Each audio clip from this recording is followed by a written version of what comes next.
In this episode, we take a closer look at two games that Celine, Blu and I have recently played.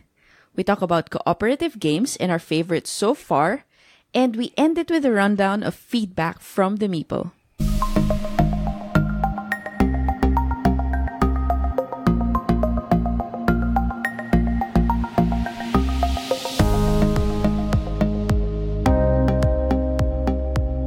Hi everyone, and welcome to episode 11 of On Deck, a podcast about tabletop gaming in the Philippines.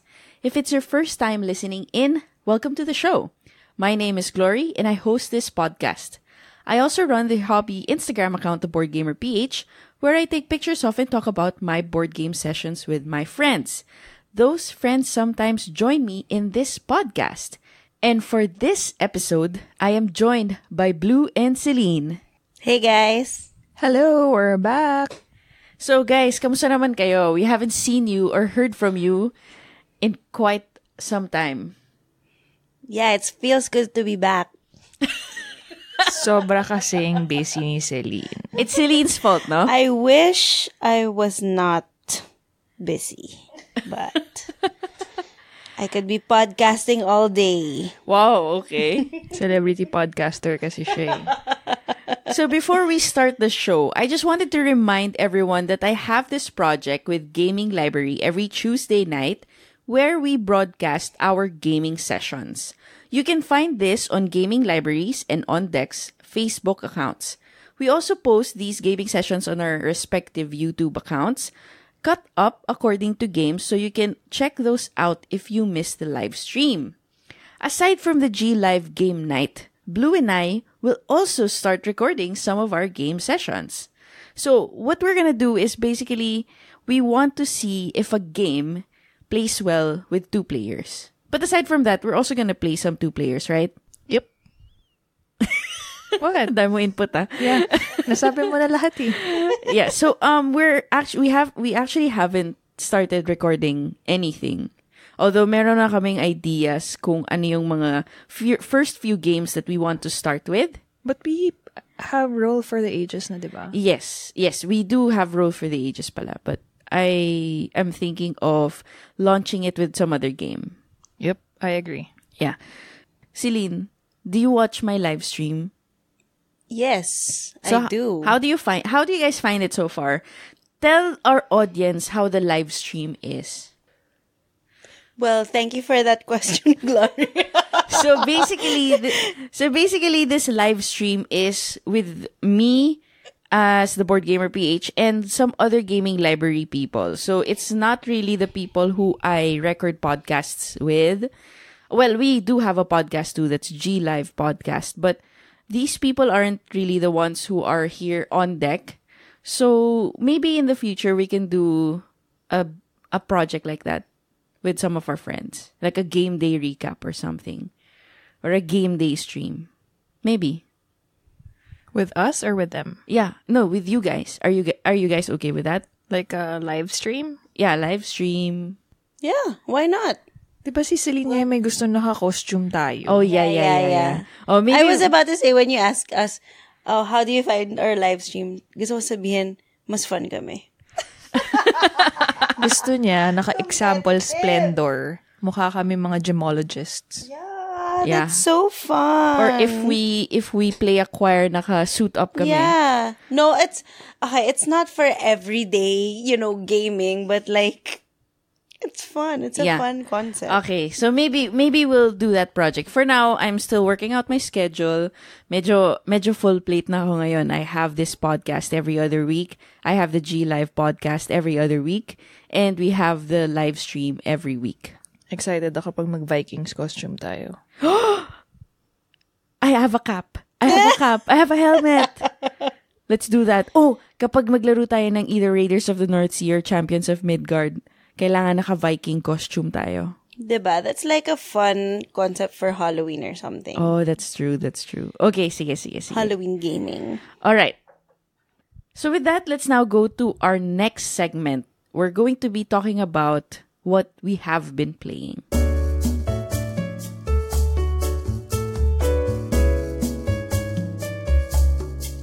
So for this What Have I Been Playing segment, we're going to focus on two particular games. So the reason why we're focusing on these two games is that first, yung isa medyo old game na siya. Very old game. And one of Celine's favorite games. Yep. And the second game is a new hotness game that the three of us have also gotten a chance to play. And we all really liked it. Right? Mm-hmm. So medyo hindi lang siya what have we been playing, but actually we're going to be talking about these two games. So these are Acquire and Wingspan. So if you've listened to the previous episodes, I think it was episode 3 where we talked about Acquire a bit more thoroughly, right? But at that time, only Celine has played the game. Now, the three of us have gotten a chance to play it. Celine's copy. Yeah. According to Board Game Geek, 1964 yung Acquire. So it's not just medyo old, it's super old. It's a classic. Yes. And it has actually gone through different versions. Celine's version now is, I think, the latest Avalon Hill version. And which sucks. Sabi niya, she doesn't like the components that much. But for me, it's, I think, the most beautifully produced copy because the buildings, the corporations have actual buildings, 3D buildings na plastic, right? Although the stock certificates could look more like stock certificates. Right? I mean, right now they're just like what? Ano to? Cards. Like token? Para siyang paper ng Monopoly. Paper money. Oh yeah, that's the paper money. But for the stock certificates, they're plastic cards. Na yung print niya could be better. For me, they could have actually tried to make it look like a stock certificate. I like the version prior to this one. But it's all cardboard. Pero I think it's more... It facilitates gameplay better. So it's functional. Yeah. Because the thing with Acquire is that you have tiles that you place on the board. And yung older version actually has like a Scrabble stand thing where you can put the tiles para it's facing you. Right? Hindi siya nahuhulog-hulog. Yeah. So when you talk about Acquire and you say that it replicates mergers and acquisitions, you would think that this is more of a negotiation kind of game, right? But it's not. We were actually completely silent halos most of the game. Did you notice? Yes. We weren't talking. It's not a talkie game. Kailangan mo pag-isipan kasi each turn talaga. So it's, I think medyo may spatial element din siya, but you have to compute. Yeah, diba? Definitely. You have to count the cards of yung mga kasama mo. Yes, and parang you need to know which corporation can be absorbed, and if you have remaining stock certificates of that corporation, so that you know if you can have a big payout in the end. And whether to invest more or not. Tapos may luck factor din siya dahil you just draw the tiles, diba? So you really don't know kailan lalaki yung isang company. So medyo may gamble aspect siya, which is totoo naman in real life. Yeah, something can happen with the market and di mo alam na biglang nag-boom tong business na to. So what do you think about that luck factor though? Did you hate it? Actually, I'm okay with it. Usually, I don't like luck games. But this one, parang, it makes sense. And it makes playing less predictable. And what I like about Acquire is that I can see it as a step up from something like Monopoly. Yep. That's exactly what I felt the first time I played it. Kasi nga, this was the first designer board game that I played. So parang ako, it opened up a whole new world for me na parang, oh my gosh, it's more than Monopoly. Parang biglang ang laki ng potential for me na parang, what other board games are out there? Yeah, because it tickles a different part of your brain. Kasi yung Monopoly is really very heavily driven by luck and your aggressiveness. Yeah. Diba? Ako, ayoko talaga ng Monopoly, pero I love Acquire. Yeah, I mean, it is a step up. It's because you don't like Monopoly because you don't like luck in your games. You don't like a lot of luck. Yeah, tsaka gusto ko lang makuha yung mga color blue na properties at hirap kunin nun. Yeah, yung mga Park Avenue. So it's really aggressiveness nga, diba? Kasi Park Avenue, those properties are the high-stake ones. high stakes, high rewards, right? So, for me though, yung Monopoly, mechanically, it's really just a roll and move. You roll a dice, you move, and then you do the action where you land. That's it mechanically. Dito, meron siyang tile placement, and then meron siyang computation. Economic din siya. Para alam mo kung ibebenta mo ba, I'll save it for later kasi pwede pang mabuo yung corporation na yan ulit. 'Di ba? So, it tickles a different part of your brain na hindi natitickle ng Monopoly. And imagine if we were playing it with 6 players. I think it can accommodate up to 6. Yep. Sobrang mas mahirap because you have to count the cards of not only 2 people, but 5 people. Yeah. And it's a game natin kasi it was always sure na one of us was going to be the first yung majority stockholder, minority, and then may third ba? May third place, Yes, may diba? third. Imagine sa 6. Na wala. You can have nothing. totally dead stocks. Oh, so And like, at the end of the game. oh, that's interesting. Yeah, mas intense pag 6-player game. And imagine mo kung gaano kadaming tao din yung naglalagay ng tiles. So, mas mabilis siguro yung acquisition. Kasi sa atin parang, we were, I guess, rooting for the same corporations. I actually thought na if you put more players in, baka tumagal siya. Hindi. That's not the case. No. Because we played it for what? 1.5 hours? Medyo matagal. Oo. Ganun din ba pag 6 players? Hindi ko naramdaman na matagal pala yung game natin. It was quite long.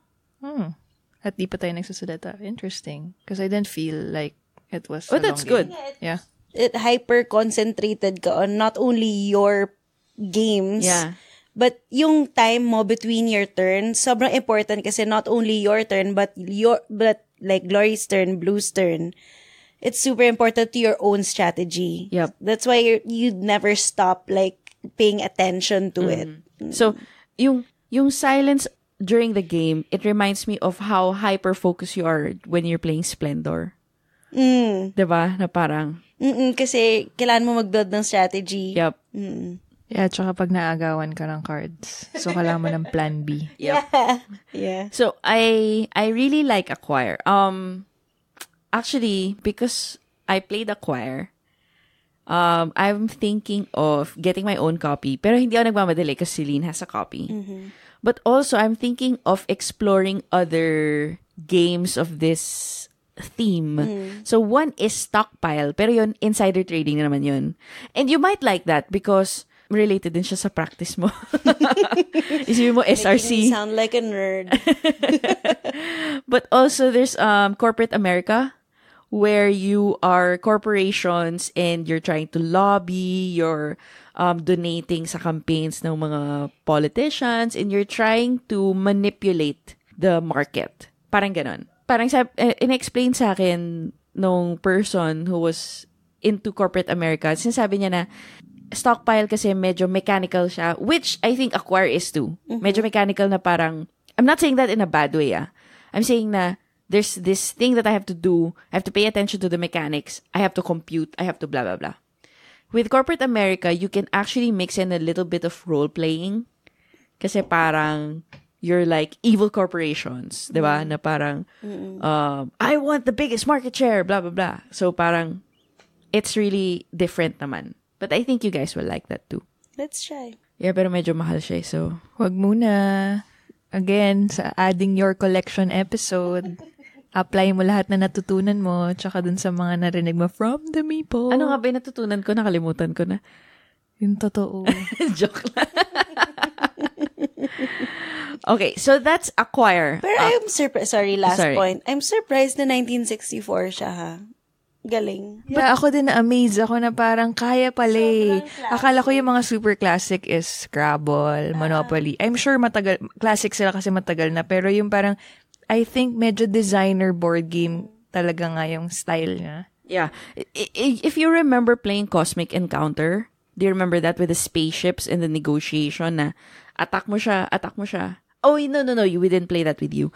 There was this game. Game of Thrones, sabi mo, it was similar to Cosmic Encounter, Yes, right? the Game of Thrones, Iron Throne. Yung pinanggalingan niya na game, which is Cosmic Encounter, which is Tom Vassel's top 2 favorite game of all time, was actually released in 1974 or 1973. And ganun din siya na parang, what the hell? This is so far from Monopoly or Scrabble or whatever, chess. Diba? Tsaka ang galing na parang pwede pa rin siyang laruin now. Yeah, It feels fresh. It feels fresh. Like, I've been playing board games for 5 years or 6 years, and it still feels fresh for me. Kasi nalaro ko siya, oh my God, ang ganda nito. Ito yung feeling kung sulit na nasa collection mo, knowing na kaya niya mag-hold to the new board games na nire-release every single day siguro or something. Yeah, thousands of board games are released every year. And you still play Acquire. Right? That's amazing. So, Acquire is a definite classic. And if I find it on sale somewhere, I'm probably gonna get it. And we're about to go to the States. If there's a version in the States not available here in Manila, I might probably pick that up. Oh, by the way, Tonichi. Do you remember Tonichi? Yep. Our first commenter fan. Yes. Hi, Tonichi. Hi, Tonichi. So, Tonichi actually 3D prints some of the components in Acquire. What? Yeah, so medyo naka-pimp up na yung copy niya. So, imagine, from you influencing him to buy Acquire in episode 3, ngayon medyo pimped up na yung Acquire niya. And I wanna see him. I wanna see. Yeah, I'll show you later. Yeah. And, he really plays it, He plays it a lot. I've seen maybe 5 posts about Acquire from him. Yeah, kasi, kami na-addict talaga kami sa Acquire. Kasi nga, parang it really takes your mind off everything else because you have to be super, focused on the game. Gusto ba siya ng family mo? We've played it hindi sobra.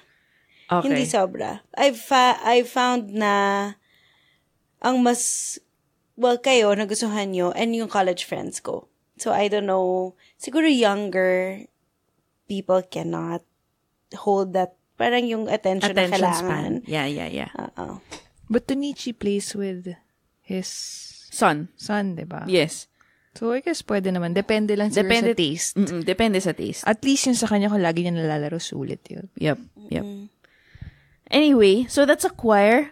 We probably have talked about it enough. We're gonna try to move on to other games. I'll update you guys if we do pick up Stockpile or Corporate America. The next game that we want to talk about is Wingspan. Because sobrang favorite namin siya during the last game day that we had.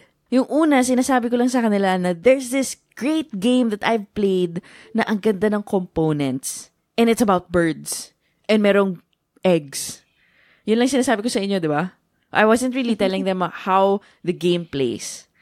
So, how did you guys find the game? I loved it. I told you, I was still thinking about it the next day, na I really loved the game.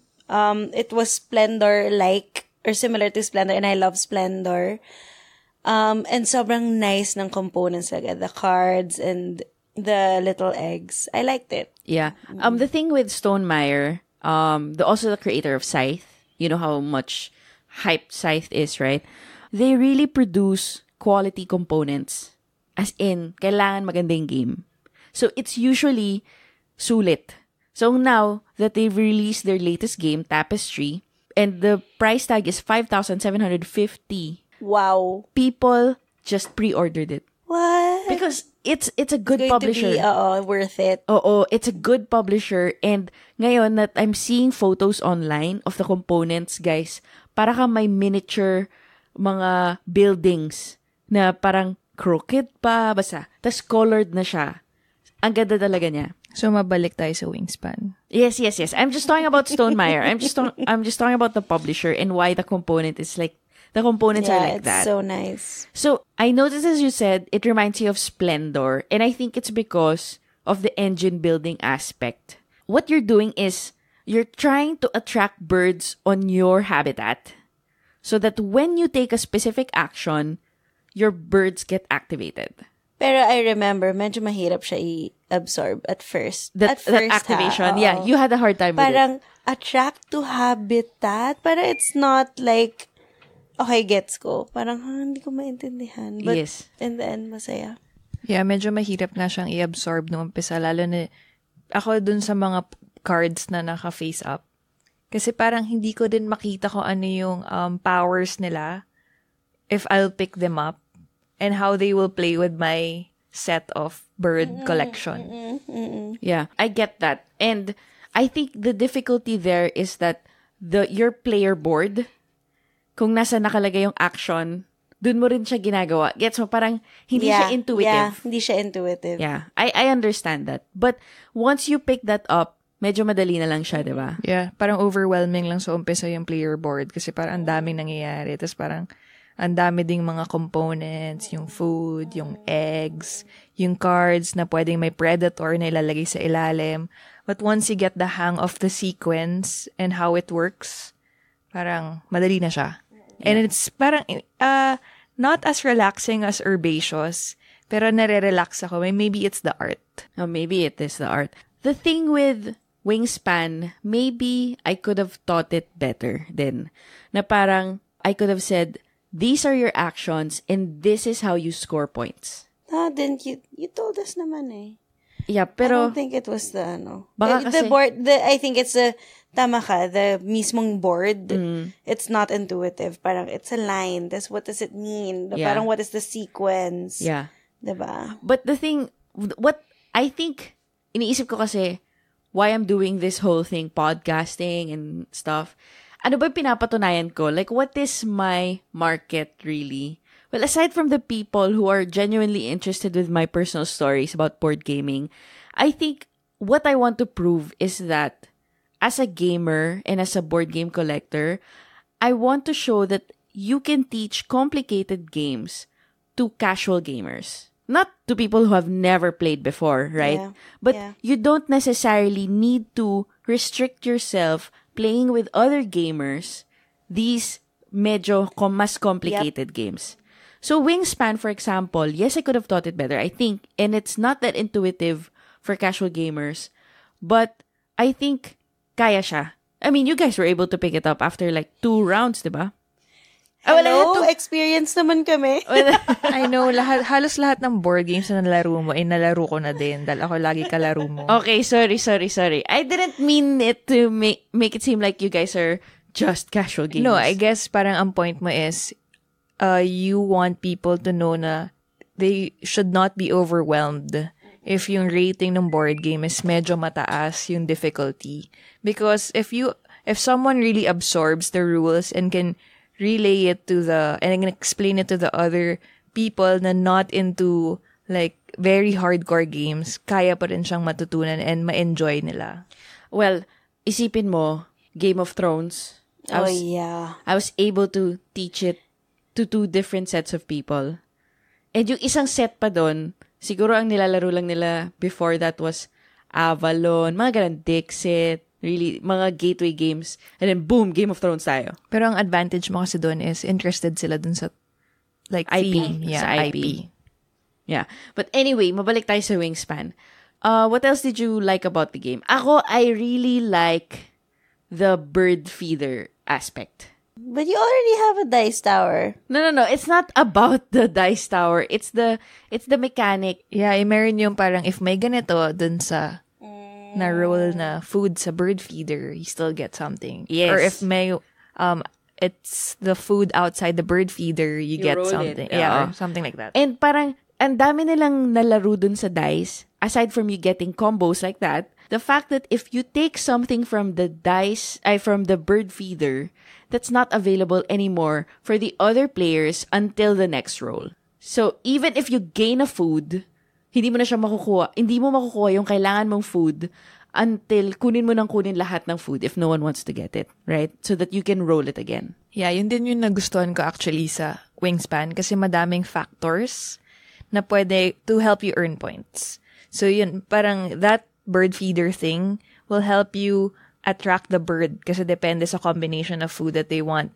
Tapos yun, may effect din yun with the eggs, kung how many eggs can the nest of that specific bird accommodate. Yeah. Tapos meron pa nga yung predator na pwede mong lagyan. Yeah, mag-talk ng bird. And yung mga birds that can just hold food token and worth yun, like a particular, diba?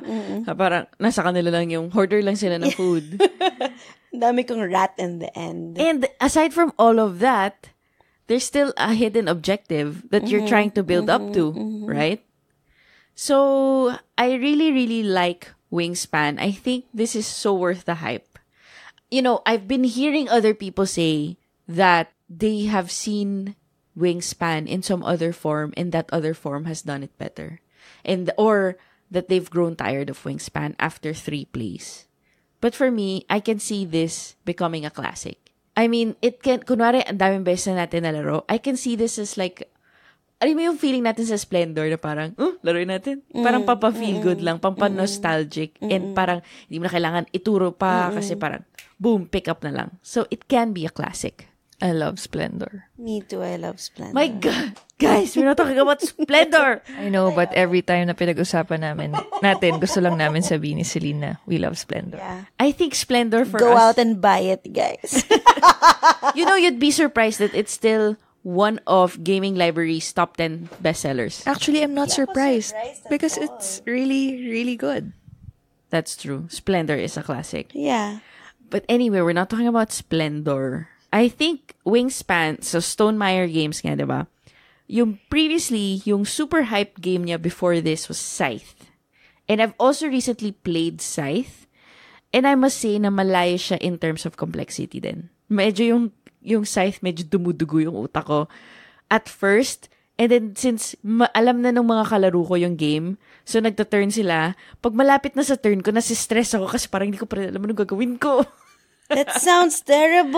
I know. But you guys will be able to pick it up. We're gonna play it soon. But, although, ayoko nga ng Munchkin kasi sobrang feeling ko masyadong maraming rules. Like, superfluous na. Well, kasi Munchkin, yung rules niya nagbabago per card. Yeah, I Diba? hated that. Yeah. I don't like Munchkin. So anyway, Wingspan, how do you guys rate this game? What's our range? Just say, buy it at a discount, or pass. How much is it? It's, I think it's around 3,800 Ooh, mahal. or 3,850. Basta hindi siya abot ng 4,000. Ako, Ako buy it. And buy it now. Ako no. I-apply ko, no, not agad. I-apply ko lahat ng adding to your collection, tidbits that you learned from your other listeners and the other people na nagbigay ng input. You don't buy it now.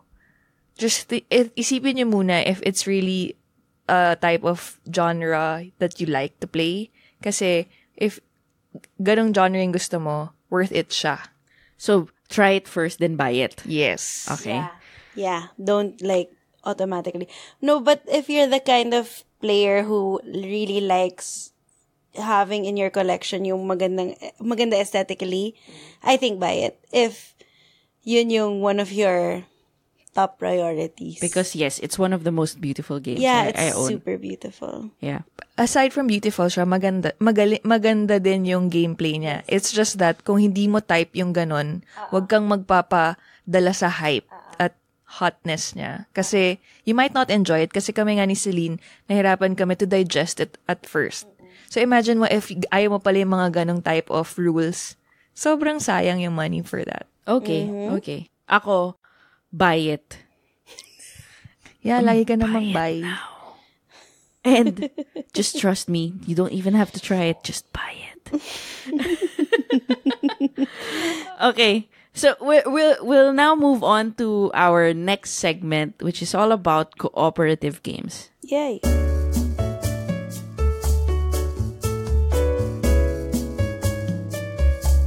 So this next segment is all about cooperative games, and I think it's gonna be a contentious one. Because meron akong ipopropose na notion sa inyo, which I think you will not agree with. Do you want to know what that notion is? Of course. Okay, so that notion is that I am not playing to win. No, I don't agree. Bakit mo to, hindi ko gets ba't mo to sinasabi? No, I don't. It's winning against someone is not my ultimate goal in playing a game. No, that's not true. Yan yung sinasabi mo pag hindi ka nananalo. What? Yeah. Yeah, yan yung cop out reason. It's not about winning. And you're always super happy when you win. Like, Ay, nag-play kami na Tuesday, and I won! Yeah, it matters to you. Parang stop pretending. You were even at one point tracking all the wins of everyone in the firm, in the office. Diba? Ano lang siya eh. Ako pala pinakamataas dun, by the way. Whatever. See, naalala pa niya. I stopped doing it. I got burnt out. Okay, so why I said that is, it's because that's, I think, why I like cooperative games. I really like this genre. Parang, for me, group thinking with my friends and figuring out how to beat this game is super fun for me. Alam mo, ito lang yung opinion ko ba't gusto mo ng cooperative games. Gusto mong maglaro din through other players. Stop so it! if you can have more moves than just your own, 100%. diba? Parang why not? Super agree. What? So you think I'm an alpha gamer? Yeah? Yes. Alam mo yung sinasabi mo na it's not about winning. Si Celine pa yun. Yes, that's me. I play to have fun. Kaya ka walang laging strategy. Yeah. Because I'm having fun. I think kasi, okay, fine. I have this alpha gamer tendency. Okay, I have it. I do. There was a time na I was playing Pandemic with my friends and nababanoan ako sa kanila and I just said, do this. But I'm trying to curb it. Sounds like a cooperative game. Kaya pala niya gusto eh. No? Okay. Oh, maybe I should try solo gaming, no? Then, how will you win? No, solo gaming. Like, meron akong kalaban na game. But myself lang. Anyway. But I really like it. Do you like co-op games? I love co-op games. Why? Why do you love it? Because wala akong kalaban. Yung kalaban ko is the board game and it's more fun for everyone. For me, no, it doesn't have to be a competition all the time. Okay, so do you think it's your favorite genre? Well, my favorite game is a cooperative game. Oh, okay. So That's true. How about you, Blue? I don't like cooperative games. Why? Because, again, parang opposite nung kay Celine. Ako naman, ayoko na yung loss ko is because of someone's stupid strategy. oh my Parang gusto ko pag natalo ko, it's because I wasn't able to think ahead or like think of the better strategy. Pero sometimes kasi kunwari, you can't control how other people think. Tapos sometimes mag-move siya and you try to convince na not that move. Pero gagawin pa rin niya. Tapos natalo. See? You're stupid. No, not you're stupid, but like sana hindi cooperative. Sana strategy na lang, di talo kita kung yung strategy mo. Ladies and gentlemen, this is classic ENFP, INTJ. I am ESTJ. Yeah. Sorry. But kami ni Blue yung ganun eh. Okay, gets. Yeah, so ako, gusto ko na nanalo palagi. Ako, I play to have fun. Okay, so Blue, you're competitive, right? Yeah, I'm very competitive, but hindi ako mamamatay pag natalo ako. Wala na namang mamamatay kung matalo siya. No, merong mga ganun eh, na parang, Well, yeah, I've seen... my I'm not God. like that, guys! Stop it! I am not like that.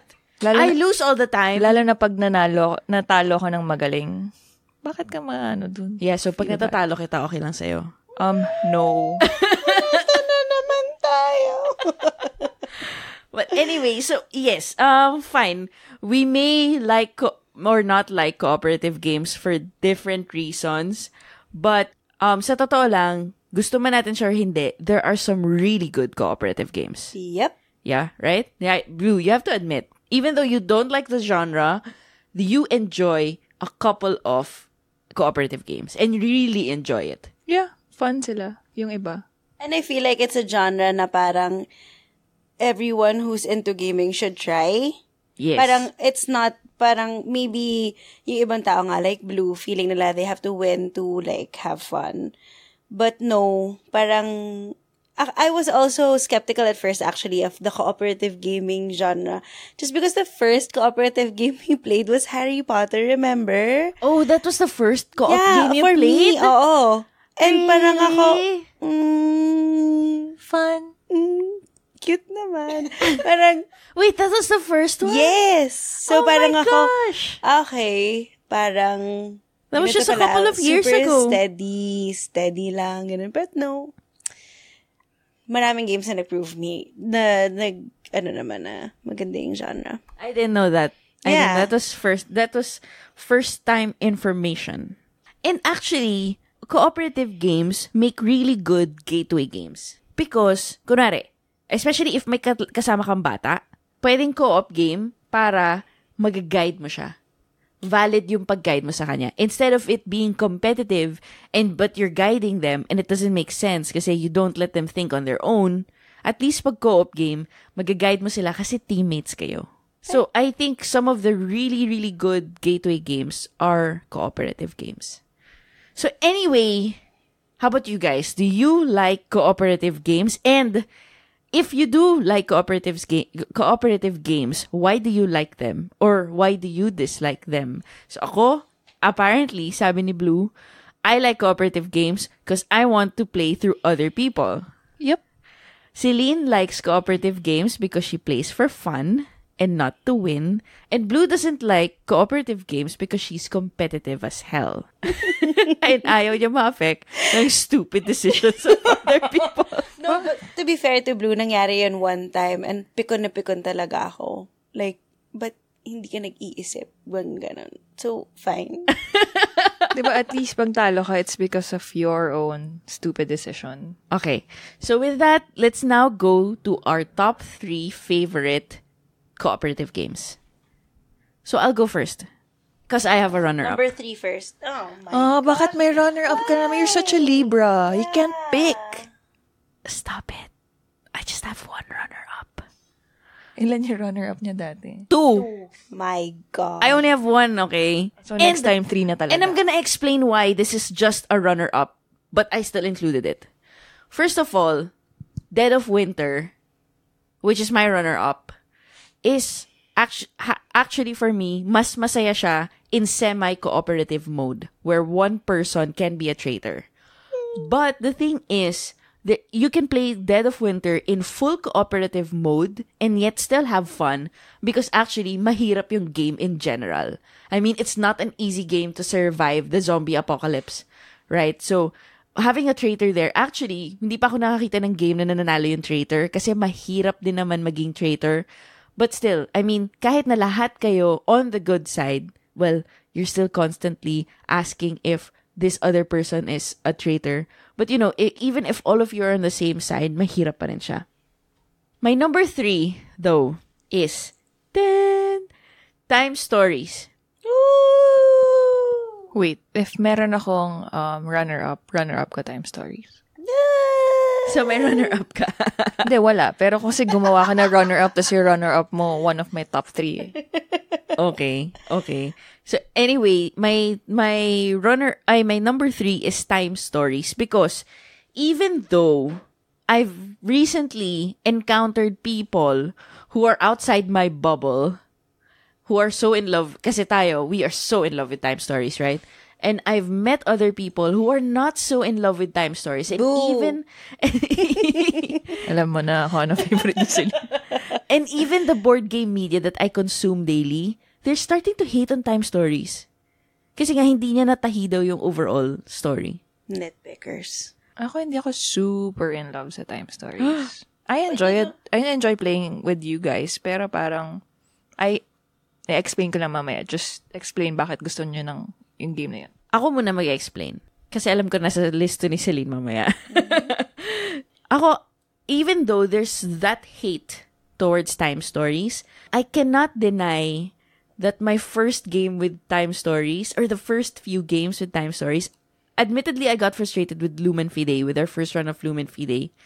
But yung first few natin, especially yung Asylum and yung Marcy Case, they're amazing experiences. Yeah. As in, it's something that you still think about right now, right? Yeah. Kasi parang, because of the hidden information, I don't know everything about the game. I have to trust you and your interpretation. Yeah. Or sometimes I don't trust you and your interpretation na parang, ito double check ko. And it's gonna affect the whole team, right? So yeah. And I love the story. I love the underlying story in time stories. Parang, it's very immersive. So now, they're coming out with Time Stories 2.0, which is supposed to be their answer to the clamor of the people who don't like the going through the whole thing again.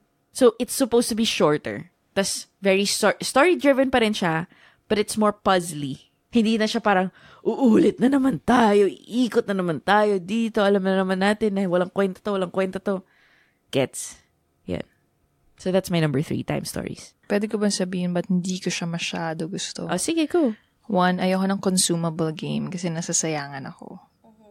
Tapos, like what you said, yung nag-repeat ka. If you fail the round, you'll have to go through all the process. So sometimes, dun mo nawawala yung other players because they'll just check out. Dahil na-experience na nila yung the whole activity, a set of activities or moves for that particular... So you might like this new game that they've been playing in the stream, Adventure Games. Which is, instead of it going through again, repeating, kaya ka may 4 to 6 plays ng time stories kasi uulit ka ng uulit eh. Kasi naubusan ka ng oras. This one, it's just divided into chapters. Tapos, number 3, and my last reason is sometimes yung story niya, yung iba may cop-out endings. Yes. Na parang feeling ko... Looking at you, Expedition Endurance. Kaya parang feeling ko hindi nila pinag-isipan hanggang dulo yung story. Tapos parang they were just in a rush. And just, ito na lang, pwede na to. So parang na-hype ka, sobrang ganda until the middle. Then when you finally solve the case, biglang, ay, ito lang to. To be fair, feeling ko yung Marcy case maganda. Yes. Maganda yung story niya. Yes. One of the best. Yeah. What's your number 3? My number 3 is Chronicles of Crime. Okay. Yung Chronicles of Crime for me is similar to Time Stories. Pero ito yung gusto ko na sana sa Time Stories. Kasi 1, hindi siya talaga consumable. Yeah. Yes. Kasi you don't need to buy that, diba? The games. Or you still need to buy, pero at least... Mas mura siya. Tsaka in-app. Yes. 250 lang. Tapos, feeling ko in this type, because may mga VR glasses, hindi ka mag-check out dun sa whole immersing yourself in the story. Because everyone has a character na can only... Specialist. Yeah, may specialist ka that you can review certain... Ikaw lang yung pwede mag-review ng certain evidence. So, kaya gusto ko siya kasi hindi din siya madali. Yes. Ako natutuwa din ako sa story niya. I've only played it twice, different stories, pero ang galing na parang hindi ka binibaby dun sa co-op na game na parang medyo meron nililid ka. Ito wala, na parang na blindside kami na parang, oh my God, yun palang sagot. Yeah. So yeah, I like it kasi hindi siya madali. Tapos cooperative siya and pwede mong, well, hindi naman siguro mag-make ng stupid movie yung other people. Hindi ko pa naman na-encounter na, ang hirap niya kasi collective siya eh. Wala ka talagang pawn. Unlike in Time Stories, may pawn ka na parang, wag ka pupunta dyan. But then, pumunta pa rin siya kasi gusto niya. Pero sa Chronicles of Crime, actions are collective because you're controlling like one investigator. Yeah. Yeah, tsaka parang, it's really problem solving on a bigger scale. Yeah. Kasi sa Time Stories, parang meron kang parang step to get to a certain something, tas you solve it in step, whatever. This one, para talagang picking up the pieces to solve the big puzzle. Yep.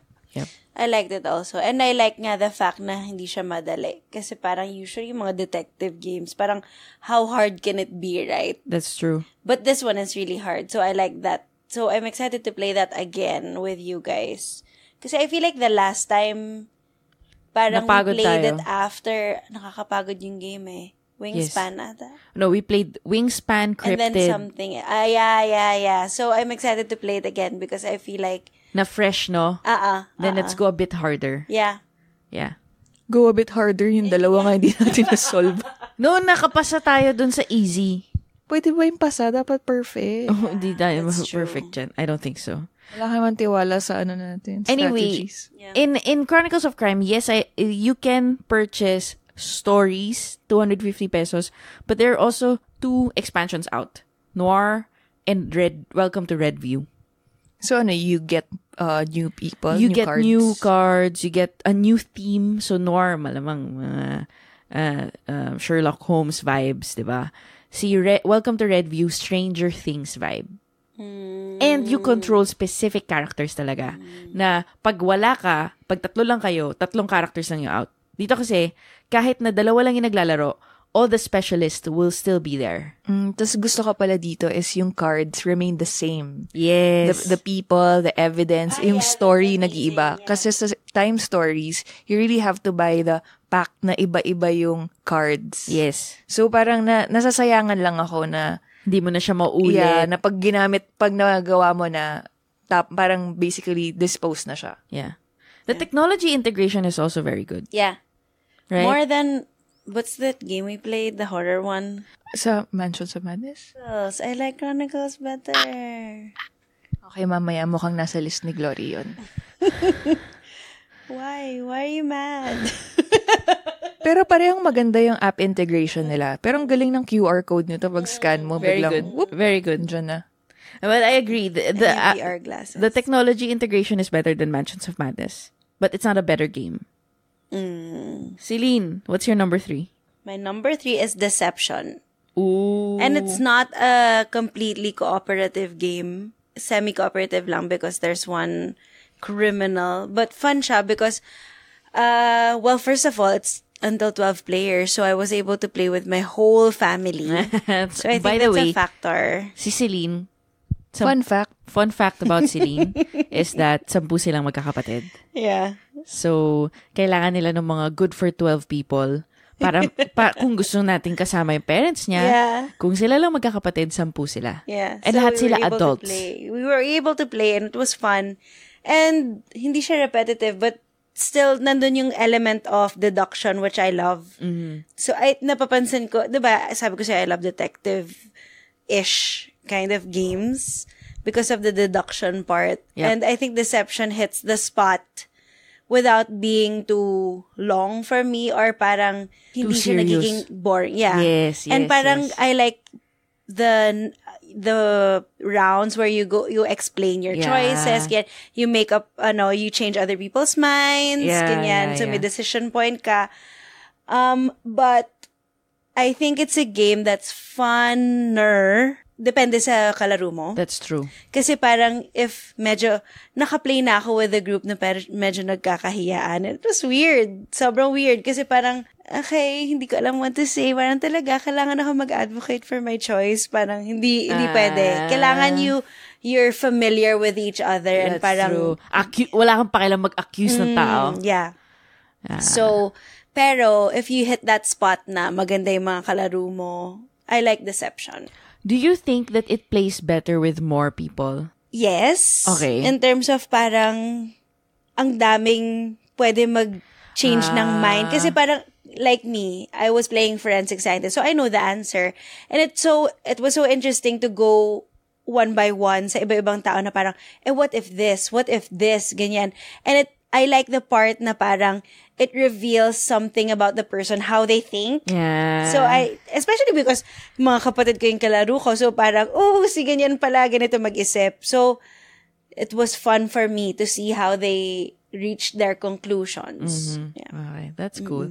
I personally, I like Deception. It's still with me. I also bought the expansion. Although, for me kasi, mas nasa social deduction ko siya. But still not one of my favorite social deduction, but it is fun. It's just too big. Gets mo? Yeah, you mean you set up itself? Oh, the setup yeah, itself, yeah. it's too big. No, when we played it talagang whole dining room, we took up the whole dining room and it was Yeah. hard, like, logistically to, like, see yung mga cards. Diba essential yon to see the other Yes. cards. So, you have to have a big space when you play it. Yeah. How about you, Blue? Do you like Deception? I'm not a fan of Deception. Parang, for me, medyo Avalon siya. Na if good ka, or if you're not a specific character, if you're not the killer, diba dito? Murderer. Parang pwede kang mag-check out. Ako naman, mas hindi nga dito eh. Kasi, dito, you have to form a conclusion. You have to pinpoint who the bad guy is. Kasi, most probably, you also look guilty. Kasi pwede kang may awesome combination na parang, ikaw talaga yung sinasabi ng forensic scientist eh. So, mas involved ka than Avalon. Kung good ka. Yeah. I disagree, but yeah. Okay. No, I mean, I'm not a fan of co-op kasi talaga. Okay. So, yung mga co-op na gusto ko may be different from what you guys want. Okay. So, that's Deception. Celine's number 3. My number 2 is Zombicide. I've played Left 4 Dead to death during college. Me too! Sobrang to death. And when I found out that there's actually a board game based on that whole video game, I instantly had to have it. And it's big. It's a big game. It's a big box, big game. We played that, right? Yes, we played that. And I think that if you were going to capture the essence of Left 4 Dead, the video game, in a board game, this really did it well. Aside from the fact na magkakamukha yung mga zombies, like meron din sila ng boomer, ng hunter, na mabilis pumunta sa'yo, and you can actually build up a horde chasing after you.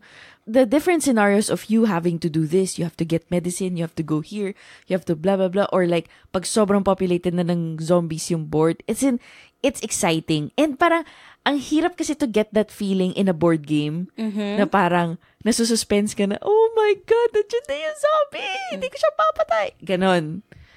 There is, though, a rule in Zombicide that a lot of people aren't fans of. And that's the friendly fire rule, which I've already house ruled when I taught you guys. So apparently, in Zombicide, when you shoot someone, so ranged weapon, you tapos nasa same space yung kakampi mo, than a zombie, you hit your kakampi first, rather than the zombie. And I think that's so stupid. Yeah, sino ba mag-i-aim sa sarili niyang kakampi in parang real life? ina-assume niya na bobo ka. Time. Yeah. So, hanggang sa mamatay yung kakampi mo, and that's the only time you can hit the zombie. That's stupid. So, parang kailangan mapatay mo yung kakampi mo or lumabas muna yung kakampi mo sa range. Yes. For me, that's stupid because it's not like real life eh. Yeah, and in Left 4 Dead, it's not that often that you hit your opponents. Lalo na, kunwari, ang kalaro mo, normal na tao, I mean, totoong tao, isang bala pa lang yan, hoy, natamaan ako! Diba? So parang, it's unlikely to happen. So for me, I don't like that rule. Did we follow that? No, we didn't follow it because it's annoying. And matuturn off ka sa game. And it's stupid. Yeah. So Zombicide is very, very, very famous and they've actually done a lot of expansions for the base game. The base game, yung theme niya modern, right? Yung second one is fantasy. So yung mga orcs, goblins. And then the third one now is sci-fi. So Zombicide Invaders. So medyo Star Trek, Star Wars theme, ganyan. So Zombicide pa rin tawag kahit hindi na zombies? Zombies sila. May zombies sa space, ganon. Gusto ko Zombicide. You like Zombicide? Yep. Okay. How about you, Celine? Do you like Zombicide? Okay lang. Okay, yeah. I kind of figured okay lang siya sa'yo. Yeah. Anyway, so that's my number 2, Zombicide. Blue, what's your number 2? My number 2 is Betrayal. Hindi. Teka, mali yung sinabi ko. Teka, sorry. Dead of Winter. Dead of Winter. Yes. My runner-up. Runner-up mo, diba? Bakit ko ba siya mas gusto? Kasi sa feeling ko, compared to Zombicide, which I love too, mas mahirap yung scenarios here. That's true. That's true. Parang mas mahirap yung scenarios here. Tapos, aside from the mahirap din yung to get the right. So, ano nga ba yung kinuha natin?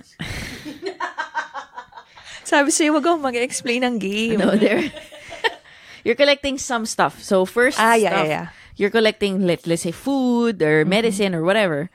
You can also, yung die rolling naman, it's if you're gonna get bitten. Yes. Right? Exposure to the zombies. Yes. So, parang wala din guarantee na safe ka agad kasi may die factor. Pero, ang gusto ko din yung part na you contribute something to make sure that, food yun, no? Food or whatever. Yeah, whatever supply na kailangan to make sure that the group survives. Yes. This is the game that I told you I've had the single most satisfying board game experience in my life. I know, I remember you talking about that, but not teaching us. Okay. For me, I agree, Dead of Winter is more difficult and that's why mas masaya siya, but you don't get the feeling of, the zombies are chasing me. Yeah, hindi nga. Wala nga. Kaya din gusto ko yung zombie side. Yung parang, oh my God. Andiyan na sila. Tatlong steps yan, zombie na yan pag gumalaw. But yung Dead of Winter kasi, it's really like, how to maximize our resources, how to protect the habitat. Yung parang, uy, punta ka na dyan sa gas station. Wala na tayong ganyan. Oh, yeah. So yeah, I agree. Dead of Winter is really a good game. Celine, what's your number 2? The Mind. I knew it. Nakakainis. Why? Kasi number 1 ko siya. Why did you say it? Uy, ano ba? Kasi it's sasabihin ko higher. Ano pang higher ng 2? Okay. Okay. Oh, go. Talk about The Mind. So, Celine's number 2 and Blue's number 1 is The Mind. Go out and buy it. Buy it now. No, because nga, I talked about it then. Oh, yeah. We talked about it a lot. Episode 3. Sobra. Even your friend, si Sheena, Yeah. talked about it a lot during your episode with them. So, parang, listeners of the Board Game PH, Boardgamer PH, alam niyo na yan. Kasi it's so simple and super fun, and parang you wouldn't think it would be fun, but it's a good party game. Yes. So, tsaka cooperative siya, pero exciting pa rin kasi parang, oh my gosh, ano na yung ibababa ko? And ako na ba? So, parang may kaba factor. Yeah. Parang, so it's such a good game. Tonichi actually beat level 10. What? So may The Mind din siya? Yes. That's fun. He has beat The Mind, basically. Natalo na nila. Sino kalaro niya? Baka naman silang dalawa lang ng anak niya. I'm sure may iba siyang kalaro. Tonichi, let us know sinong kalaro mo. Yeah, because mahirap for us. Weird. Lalo na pag umiinom ka. Pero ilan ba max? 4 people. O, kita mo, max pala 4, naglaro tayo 7. Syempre, hindi talaga tayo mananalo. We bent the rules a bit, okay? But it was so fun. It was so fun. It really is so fun. I'm actually researching how I can make this scale up to 40 people so that we can do it during planning. That's going to be so hard, but so fun. Yeah. Anyway, so Celine's number 2 and Blue's number 1 is The Mind. Yeah, super saya niya. No strategies. Just really purely co-op. Tapos parang wala talagang bad feelings kasi it's really a social game instead of like winning. Nakakatawa kasi on how people would react to a certain like pagbaba ng card, feeling nila malapit na sila when in fact they're like 25 numbers away. So parang, ano ba yan? Ganyan, magagalit ka. But it's not really yung parang nakakainis na talo. That's true. And it's so quick na parang you can just do another round. Yeah. It's intense without being like combative or That's competitive. true. Hindi siya nakakapikon. Pero intense siya. It's exciting. Okay. And feeling ko sulit siya. Kasi for sure, yung replayability niya mataas. Yeah. Okay, so my number 1 game. Well, before I go to my number 1 game, I just have to say that my number 1 game of all time, actually, as in my number 1 favorite before I played Game of Thrones, is Pandemic. It's a cooperative game. It's a gateway cooperative game, I think, and I really, really love it. But recently, I found myself playing, and I love the different versions of the game. The pandemic-based game, the pandemic with On the Brink expansion, Pandemic Iberia, Pandemic The Cure, which is the dice game, and now I'm very excited to try Pandemic Fall of Rome. The thing with Pandemic is that now, I think I like playing it solo. Madami na naman siya makokontrol. Yeah. So, see, kitang-kita kung bakit mo gusto ng co-op. Number 1. So yeah, I really like playing Pandemic solo, but I'm gonna introduce it to Celine. I will introduce it to Celine because she's going to Spain, so I think she'll like playing Pandemic Iberia. But honestly, I like playing Pandemic solo because the frustration is so high, but it's only with myself. Such a weirdo. And I play it a lot in the iPad. As in, gusto ko siya nilalaro sa iPad. And I play it solo. But I control 4 players. Lol! Sorry! Kami nga, meron kaming Pandemic Legacy. Nahirapan ako to control 2. Kasi parang confused ako na bakit kailangan dalawa pa talagang characters yung kailangan ko i-control. Oh yeah, I also love Pandemic Legacy. But it's so hard to get on the table. Yeah, but anyway, I digress. So that was my number 1 before. Of all time. And of course, kung may number 1 ako, kung number 1 game ko pa rin siya ngayon, it would be number 1 in co-op games. Wait, so ano bang sagot mo? Number 1 mo, Pandemic? Hindi. Hindi ko siya number 1. Anak ng... So it's just another way. God. I mean, alam mo, it's another way of her telling us na may runner-up siya, but she coined it differently. My goodness. So, ano number 1 mo? My number 1 is Mansions of Madness. Ooh, that's Wait lang Gusto ko yung ang dami pa nating contribution. Akala ko Pandemic yung sagot niya. My number 1 is Mansions of Madness. I really, really like this game. I want to buy all of the expansions, although they're so freaking expensive. How much? A big box expansion is around 3,300. A small box expansion is 1,900. And the base game is 5,500. Bakit ganun? Ayusin muna nila yung pagdikit ng mga monsters dun sa base nila. Well, naka-super glue na yung akin right now. I know, it's not even painted or anything. It is really, really expensive. But I think you're paying for the app. I mean, the app is super useful, guys. It's basically your board. You just replicate the board on the actual board. Confused ako doon, honestly. Oh, I get really? confused. So you don't like it? Okay lang. Okay. Ako, nahihiya lang siya sabihin. Ako okay lang sa akin yung yung Mansions of Madness na app. Pero kung mag-charge siya ng ganun, ang reason mo it's because of the app. But si Chronicles of Crime.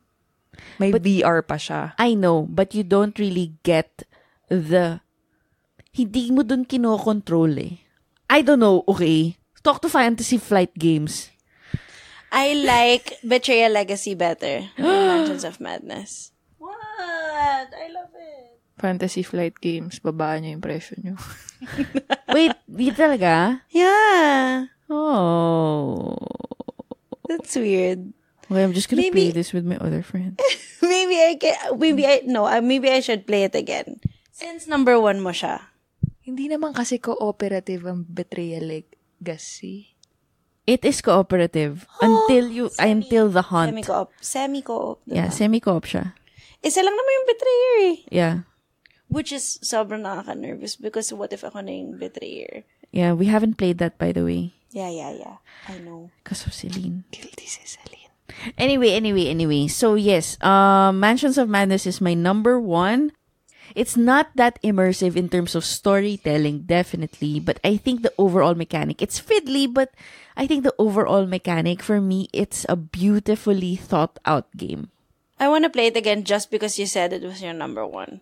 Kasi parang ako, I didn't know na you loved it that much. Okay, sige. We'll play it again. Maybe I need to teach this better too. We'll play it again, definitely. And we'll play the longer one para you can really get into it. Okay, let's start early though para Yes. hindi yung parang kakapagod. Okay, Celine, what's your number 1? My number 1 is Time Stories. As you all know, Time Stories haters out there. I don't like you. Joke lang. No, but kasi, okay, Chronicles of Crime, yes, mas maganda, parang immersive din siya and parang similar siya somewhat. Pero yung potential kasi of the format, for me, isipin mo, iba-ibang stories completely. It's not contained na detective game lang siya. You can be like in an asylum, and a Marcy case, in different points in time. Parang, it's really a format na, for me, game changer in the way that Acquire opened up the world of board gaming for me. Time Stories parang took it to the next level. Parang, iba talaga yung immersiveness ng Time Stories eh. I guess yung mga nag-nitpick sa narrative, yeah, gets ko naman kayo if you invested so much. Basically, ako lang yun. Yung mga nag-nitpick. No. Kasi she was saying, Gloria was saying the overarching thing, that's why they don't like Madame or whatever. Pero parang looking past that, and parang, yeah, parang wala siyang, parang may value na yung game enough without that added layer of narrative cohesiveness. So parang for me, it's still sulit. It's still worth your money, worth your time, and parang I really enjoy all the so far, lahat ng iterations, I really enjoyed playing. And the memories that you create, right? Yeah. Not just with us, but also with your family. Yeah. Parang like this weekend, I'm looking forward to going home playing Prophecy of Dragons with my brothers and sisters. As in sila na bumili ng expansion na. Not that's so even cute. Saan nila nabili? Sa States pinaship pa nila. Cute! So that's how into the game we are. So parang nasistress ba sila pag galing sa akin yung expansion? medyo. Kasi ako yung strict with them eh. Okay. Na parang bibili tayo ng bago kung inano nyo yan. Pero, ano pa ba? In defense of time stories. At saka, gets ko yung mo na parang nakaka-let down because you invest so much in it. Mm-hmm. Maybe if it wasn't such an immersive game na you don't invest that much time, you wouldn't expect that much. Parang hindi ka rin mag-expect sa narrative. But since sobra mong invested, gets ko why people get frustrated in the end na parang it's not the ending that they wanted. That's true.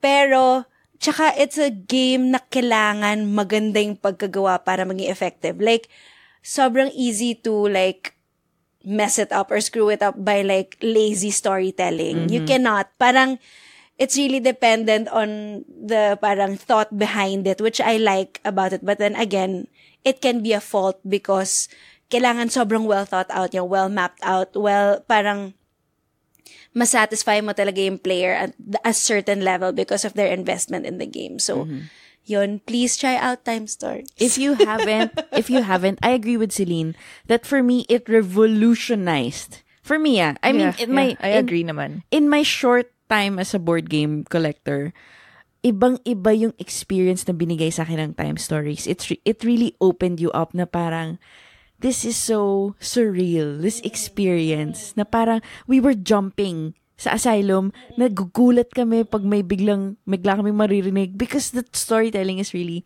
kakaiba. But it's not because of the flower text. It's not because of the writing. No. It's because of the experience. Na not everyone knows all of the information and like, what are we doing here? We don't know the complete instructions kasi laging napuputol si Laura. Yeah. Tsaka to be fair talaga, nung una ko din siya nilaro, mind blown ako. I guess yung a suggestion that I would make kung sa future stories is maglagay sila ng pit stop.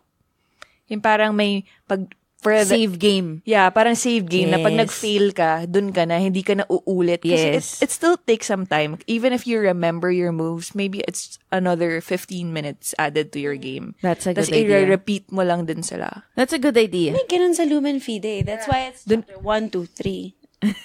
Sorry. Yun din naisip ko kasi alam ko sa Lumen Fide niya may parang stop. Oh, you haven't played Lumen Fide? Yeah. You have to play it. It's good.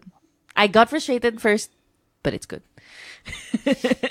Kasi parang sa expedition, sobrang ganda talaga na umpisa eh. Tapos parang ako, ay, ganun lang.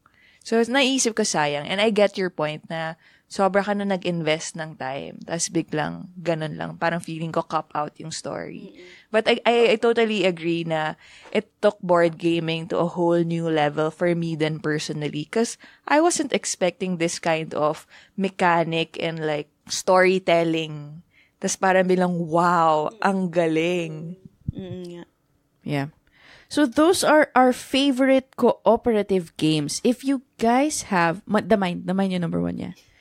If you guys have your own favorite cooperative games, please do comment, email us or message us on Facebook, and we will share it in our future episode. So you can email us at theboardgamerph@gmail.com or send us a message on Facebook /theboardgamerph.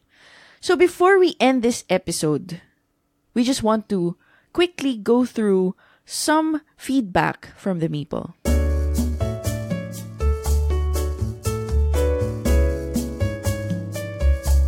Hindi to some feedback actually, because I have 43 comments in one of my queries. Sabi ko lang, how do you guys decide which games to add to your collection? Like, what do they consider? Yeah. Right?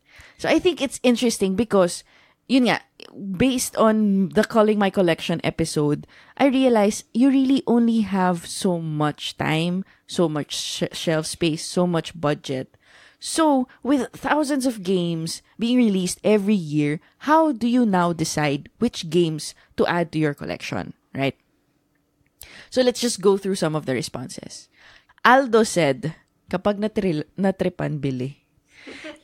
That's dangerous. Ganyan si Glory dati. Yeah, sana may ganyan din akong budget, Aldo. Feeling ko naman may certain point na until that certain point, pwedeng pag natripan bili. Pero ikaw hindi ka na wala. You're way past that point, Glory. Talaga? My friends from Gaming Library will disagree. Tonichi said, I keep a wish list of games I would like to buy. They have prioritization so that when the opportunity comes up, I know what I want. Now, how do they get to the list in the first place? I consume board game media daily, like On Deck. And based on reviews and recommendations, I make an assessment if it's something that I want to go for. All this assumes that I'm willing to allocate space in my collection for the games I might have to cull to make space for it.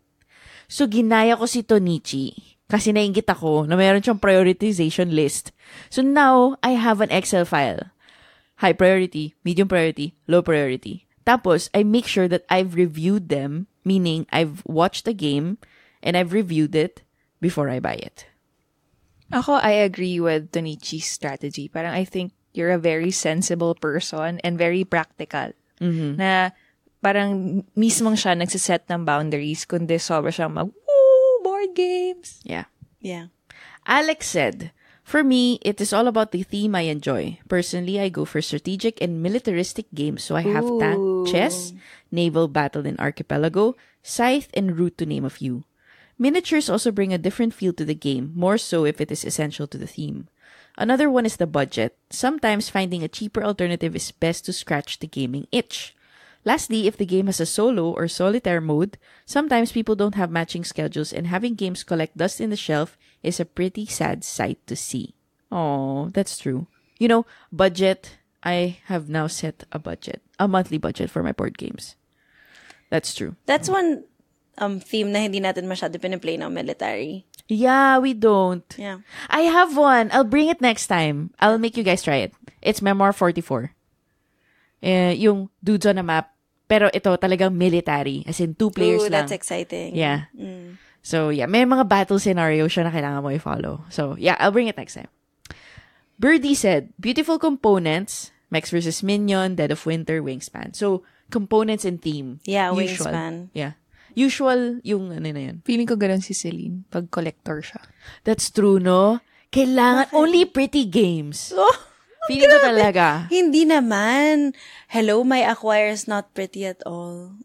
Yeah, that's why you don't display it. But if you have Wingspan, you'll display kasi that. always ko na lang sinasabi sa inyo, uy, maganda to i-display sa coffee table. Mga ganun, diba? Oh, yeah. Aesthetic queen. Tom said, need to work on my decision-making skills. Tapos may mga meme siya. Sam, lots of research. I'm subscribed to newsletters from publishers I like, and I listen to podcasts and read board games news. I also check websites, FB pages for local game stores to see what they have on hand or what's coming. If a game catches my eye, I'll read, listen, watch a bunch of reviews for it. If the rule book is available, I'll read that too. Wow, diba? I try to be better and not get swept up in the hype. This is a lie, Sam. But that's difficult. So I try to be more discerning. I have list of reviewers I am familiar with. I feel like I know their preferences and what they look for in a game. I compare and contrast reviews from those people and try to get the whole picture before buying a game. Can I just say, yung decision making niyan, para siyang makeup. Yung parang you read reviews, you consume beauty news every day. Okay, so do you guys consume a lot of makeup media, right? I would say I do. Before making a decision, a purchase decision, how many reviews do you need to watch or read for that particular product? Ako, if it's the right reviewer, na parang the one I trust, one lang. One lang. I need, parang if she really likes it, maniniwala ako. But then, kung medyo iffy, medyo more expensive, I look for someone na similar skin tone or parang similar coloring. Kasi parang para makita ko sa kanya how it looks like on her. And parang siguro similar skin type. So, that's why meron din ako mga Asian beauty reviewers na tinitingnan because that's a more practical, like, That's true. diba? You can't watch a white person's watch and parang iniisip mo it's the same on you. How about you, Blue? How many? It really depends then. If it's a reviewer that I trust, kahit siya lang. But then, even if okay yung review niya, I'll check my collection. Like, if it's another foundation and I have like 5 foundations, why do I need a new one? So, medyo same din sa board game. Yeah, that's what I keep telling you. Every time you want to buy something new, sabihin ko, di ba may kanyang ka ng shade? No, but it's different, okay? But anyway, Sam is such an addict. Sinasabi ko nga sa kanya, sobrang time-consuming nito. As in, talagang every game, i-check niya. I don't even do that. I can't believe he reads yung rulebook beforehand. Yeah. No, I've met a couple of people who do that. So, ano yun? Pina-playthrough na nila sa head Pina-playthrough nila? na nila if it's the mechanic that they'll enjoy. And I like that self-awareness. I don't have that. Okay. Desky said, I have some designers that I follow because of the art in gameplay, so art again, that they feature to satisfy my learning itch. After I see that a game will be available, I look at Rodney Smith on Watch It Played and Rado making a run-through, and I decide on whether I will purchase it or not. For games outside this narrow selection mode, I have preferences and mechanisms, like worker placement, general type, Euro, or intellectual property like DC or Marvel, Star Trek. After they catch my attention, I then go to Rodney and Rado for the final decision. Hans said, I form a group called the Curators. I'm part of that. But 60% of the time, it makes me add more instead of filter more. Archie said, theme, mechanics, and if I can imagine my game group getting absorbed with it, wouldn't hurt if the game's an eye candy as well. So yes, I agree that the gaming group plays a lot in factoring your decision, right? Yes. Yeah, right. So parang, My family rin. yeah, Isip ko. Mm-mm. family, your gaming group, and your partner, right? Jan said, kailangan within 90 minutes only. Ooh, that's interesting. Celine said, oh, we have another Celine. Celine said, watching Chaz Marler, Dice Tower, Peeps, and others most of the time and decide what will best fit with my family. So thank you guys for your feedback. I think ito yung pinakamaraming responses so far. What's our next question? Of course, what are your top 3 cooperative games? Please do let us know and we'll feature it in our next episode. Tsaka diba, if you like or you don't like co-op, Oh yeah, baka yeah. naman may kakampi ako dito. Oo nga. And yung mga fans and time stories, please let us know. Gusto ko lang marinig talaga yung thoughts of other people who play it. Okay, and that's going to wrap up episode 11 of On Deck. I hope you guys enjoyed the show. Please don't forget that we do a stream of our game night with Gaming Library every Tuesday night at around 5 or 6 p.m. So that's every Tuesday night.